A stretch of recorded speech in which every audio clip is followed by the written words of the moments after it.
Big boss Malayalam season 7 നാളത്തെ promo വന്നിട്ടുണ്ട്. നമ്മുടെ ആദ്യം പുറത്തായ മത്സരാർത്ഥികൾ, ഷോയിൽ നിന്ന് നേരത്തെ ഔട്ടായി പോയ മത്സരാർത്ഥികൾ ഓരോരുത്തരായിട്ട് ബിഗ് ബോസ് വീട്ടിലേക്ക് മടങ്ങിയെത്തുകയാണ്.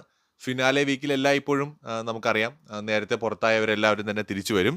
ഓരോരുത്തരും അവരവരുടേതായിട്ടുള്ള ഗെയിമുമായിട്ടാണ് ബിഗ് ബോസ് വീട്ടിലേക്ക് സാധാരണ മടങ്ങിയെത്താറുള്ളത്. ഈ സീസണിലും അങ്ങനെ തന്നെയായിരിക്കും. അകത്ത് കയറുന്ന ഓരോരുത്തർക്കും അവരിപ്പോഴും ഗെയിമിൽ നിന്ന് പുറത്ത് ഇറങ്ങിയിട്ടുണ്ടാവില്ല. അവർക്ക് ഓരോ ഗെയിം ഉണ്ടാവും. അവരിപ്പോഴും ഈ ഷോയുടെയും സീസണിൻ്റെയും ഒക്കെ ഭാഗമാണ്. അതുകൊണ്ടാണല്ലോ അവർ വീണ്ടും അകത്തേക്ക് വരുന്നതും.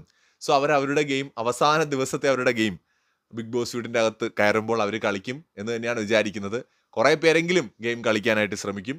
എന്തായാലും പ്രൊമോയിൽ കാണുന്നത് നമ്മുടെ അപ്പാനി തിരിച്ചു വരുന്നുണ്ട്. സീരിയസ്ലി അപ്പാനിയാണ് ഞാൻ ഈ സീസണിൽ ഏറ്റവും കൂടുതൽ എനിക്ക് പുറത്തായതിൽ ഏറ്റവും മിസ് ചെയ്ത ഒരാൾ. ഏറ്റവും കൂടുതൽ മിസ് ചെയ്ത വേറെ ആൾക്കാരുണ്ട്, എങ്കിലും ഏറ്റവും കൂടുതൽ മിസ് ചെയ്ത ഒരാൾ അപ്പാനിയാണ്. കാരണം അപ്പാനി ഉണ്ടായിരുന്നപ്പോൾ ഷോയിൽ വേറൊരു ഓളം ഉണ്ടായിരുന്നു. അതൊരു സത്യം തന്നെയാണ് കേട്ടോ. അപ്പാനി ഒരു ഭയങ്കര നമുക്ക് ഈ സീസണിൽ ഒരു 19 ദിവസമെങ്കിലും നിൽക്കേണ്ടിയിരുന്ന ഒരാളാണ്.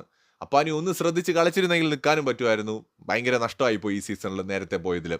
പിന്നെ എനിക്ക് തോന്നുന്നു നമ്മുടെ സരികയൊക്കെ വരുന്നുണ്ട് ബിഗ് ബോസിലേക്ക്. എല്ലാവരെയും നമുക്ക് കാണാം. നാളെ ഒരുപാട് പേര് ബിഗ് ബോസ് വീട്ടിലേക്ക്. ചിലപ്പോൾ നാളെ തന്നെ എല്ലാവരും എത്തുമായിരിക്കും, ഇല്ലെങ്കിൽ 1, 2, 3 ദിവസമായിട്ടൊക്കെ എത്താം. അതിപ്പോൾ ഈ സീസണിൽ എങ്ങനെയാണെന്നുള്ളത് അറിയില്ല. എന്തായാലും നാളെ മുതൽ മുൻപ് പുറത്തായ കണ്ടസ്റ്റൻസിൻ്റെ തിരിച്ചുവരവാണ്. കൂടുതൽ അപ്ഡേറ്റ്സുമായി വീണ്ടും കാണാം.